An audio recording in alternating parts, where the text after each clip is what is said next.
guys, welcome back to my channel. It's your girl LING, and we're back with another video. Before we get into the video, make sure you guys go and hit that subscribe button.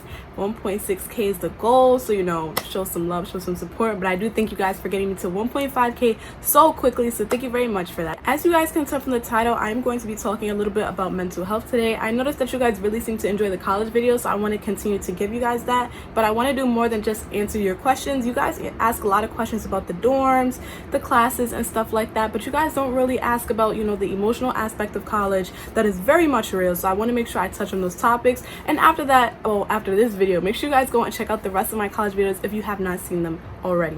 So in the order of this video, I am going to be going from more emotional things to physical things, and I'm also going to be giving you tips on how to battle them, get over them, overcome them, whatever word you want to use. But I just really want to touch on this topic because it is so important for freshmen to know these things and to expect them and to know what to do when these things show themselves. I didn't really know much about this stuff before I got into school, so this kind of really hit me like a truck. A lot of the stuff that I'm sharing with you guys is from personal feelings that I had, and that's why I'm able to tell you guys how to fix it, or just cope with it a little bit until times get a little bit better. But yeah, so let's get into the video. The first thing you guys need to know is that depression and self-doubt is very much real in college. You're gonna go through it. A lot of the people are gonna go through it, especially during midterms or the finals. Everybody is feeling it, but sometimes well before that you can experience it as well. I know for me is that before going into college, I was like, oh yeah, it's 4.0 season, I'm gonna get a 4.0, not even knowing what college was about, because I just flew through middle school, elementary school, high school. It was academic honors, everything was just so easy for me. So when I got to college, I'm thinking oh yeah, this is gonna be nothing, and she was something. And so even well before midterms, once I started looking at my grades, for a while, I'm not gonna lie, I was failing. My grade was a failing grade, and then I started picking them up towards the end, but it was just made me start to doubt myself, because I'm not one of those people where I expect the outcome but I don't apply myself to get to it. I was very much applying myself to my schoolwork, to studying, to homework, to tests, to everything, and I was just not getting the results that I was looking for or the results that I expected from myself. And if I would have set a high expectation but a little lower, I wouldn't have felt so bad. But I literally I'm one of those people that when I set a goal for myself, I have it screwed into my brain that I have to reach that goal. So for me to tell myself, oh yeah, you're gonna get a 4.0, and then for me to come nowhere near a 4.0, it was really just sickening and saddening, and it was really starting to it felt like a burden. It was just something that I was carrying over my head all day long. So not only did I start to doubt myself, but I also started to become depressed, just because I also didn't have much close friends in college. That is something that will kind of lead you into depression as well. And mind you, before I even continue this is not clinically diagnosed depression. I didn't take medicine for this or anything, but it was, I'll say it's stage 1, level 1. This is somebody who's never really sad for long periods of time, never really depressed, and now they are. And you just really feel it. Nobody knows yourself better than you. So when you start acting out of the ordinary, and your energy is just low, you yourself know something is wrong. So I was saying, I just didn't really have any close friends. So not only were my grades not doing that well, I didn't really have anybody I can turn to, or a single person that I could call or text every single day. Yes, I had a best friend, but it was just I don't know, I wanted one female friend. My best friend is a male. I wanted one female friend that I could really just do everything with throughout the day, not even do crazy things, but just somebody I can really turn to, somebody who really understands me. Yes, I have a lot of friends, but I just personally didn't feel I had somebody really close to me that wouldn't tell me, oh, everything's gonna be okay, but somebody who was willing to actually help me. So the way I kind of took myself out of this hole is to, first, my tips to you are get a journal. A lot of people sleep on journals and diaries, but I feel it really does help. When you have a lot of things on your mind and you don't have somebody to verbally tell it to,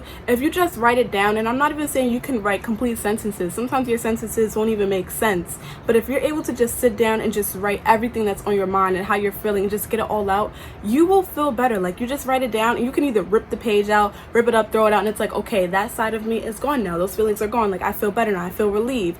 I feel that genuinely does help. And also just to surround yourself with good vibes. So even though I didn't have a personal friend that I could really tell all my like problems to, because I'm one of those people, I don't really like to put my problems onto somebody else.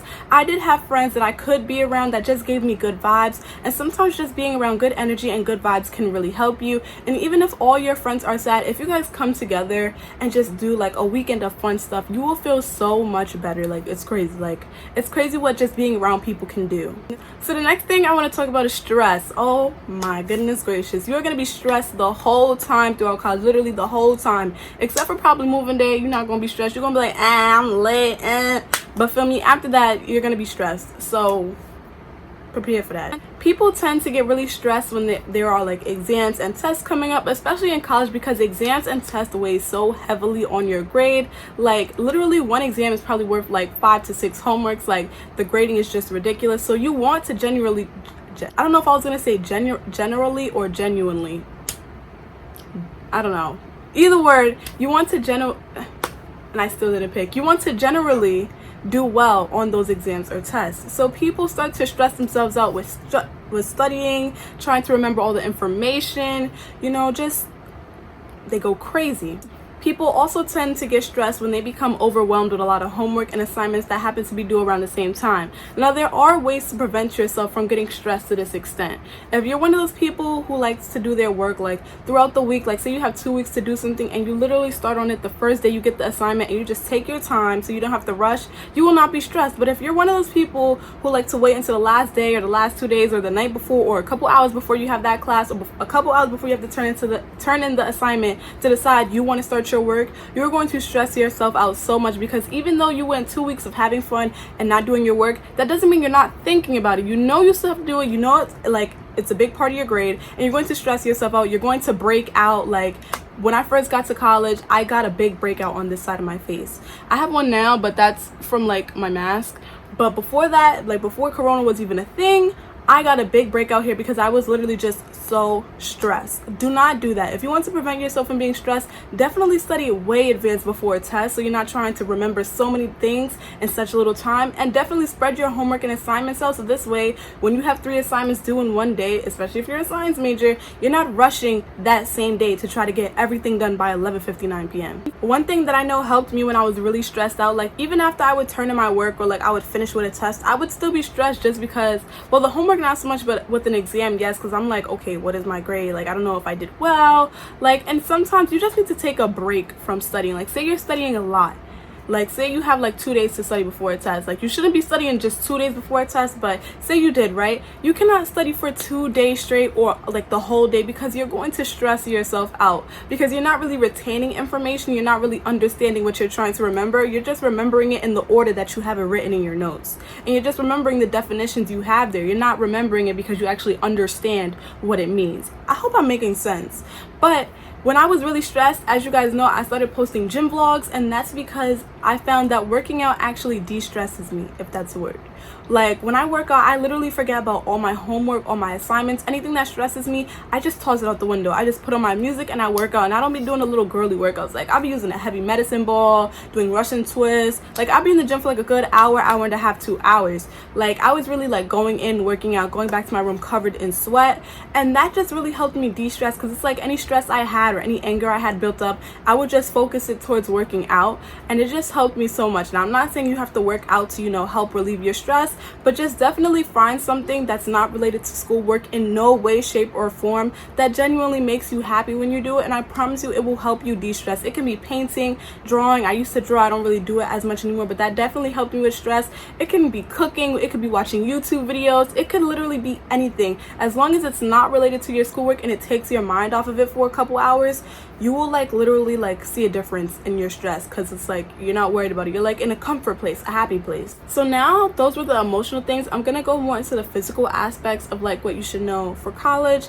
But the first thing is like your health issues, like, or not issues, but like just your health in general. Like, outside of obviously your mental health needing to be healthy, you physically have to be healthy in order to be healthy up here. We're like, they're cohesive. So if one is not good, the other one is not good neither. If you're stressed out and you're drained and you're sleeping all day, then that probably means you're not really eating that well, you're not getting your vitamins, you're not working out, you're not being active, and it's just, you see, they're a team. So if one is not working and the other one isn't working either, feel me? So sometimes when people are depressed and they're stressed, they tend to go through a lot of fatigue, migraines, not really eating, or overeating and not really sleeping that much, or oversleeping. Now, I'm not gonna lie, I went through a couple of these. I was like oversleeping a lot. I wasn't really eating. I was definitely fatigued, and I had a migraine for days, like literally for days. Like it just was going on and on and on. I was going to sleep with a migraine and waking up with a migraine, and I was just miserable. Like I was skipping meals. Like I think there was a day where like I literally ate a granola bar in the morning, and that was all I ate. Like I did not eat anything else, and it was like that for a couple of days. And it wasn't until I like really like identified the problem. I was like, okay, damn, you cannot do this. But yeah, that's the first step. The first step is you have to identify what you're doing and notice your bad habits. So if you know that you're stressed and you're depressed or whatever, and you realize like, okay, I'm sad, so I'm not gonna eat, you have to realize, okay, that's not healthy, because not only are you not eating, which means you're not really going to have energy for the rest of the day, but now you're going to just sleep the whole day when you have assignments to do, which means you're pushing them off to the last minute, which means now you're adding more stress. You see how it's just like a circle?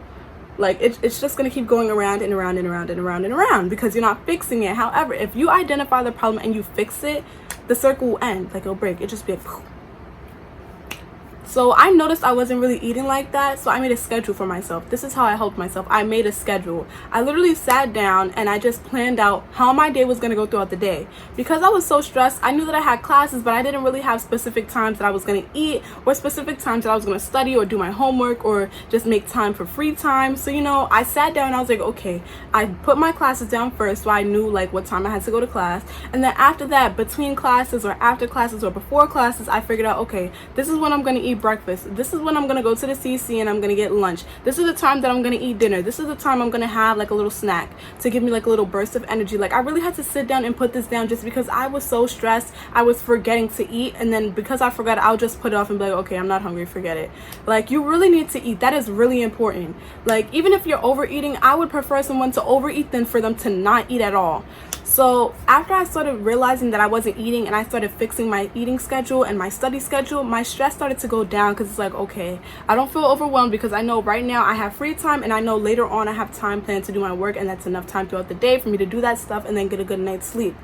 I slept a lot throughout the day. I slept even between classes, but it was more so the fact I was really tired because I was taking a lot of classes, not more so the fact like, oh, I'm depressed, I'm just gonna go to sleep. Like there were a couple days like that where I was literally just sad and I just went to sleep, but for the most part it was because I had a lot of classes, so I would be really drained. But like, please just make a schedule and plan everything out. And I know it sounds dumb, like, oh, I have to put on my schedule what time I'm gonna eat, but when you're stressed, things like that really do slip your mind. If you don't have somebody texting you like, oh, you want to go get something to eat, you really will not think about it. You will literally just do your work and then be like, okay, let me lay down because there's nothing for me to do. Like literally just make a schedule.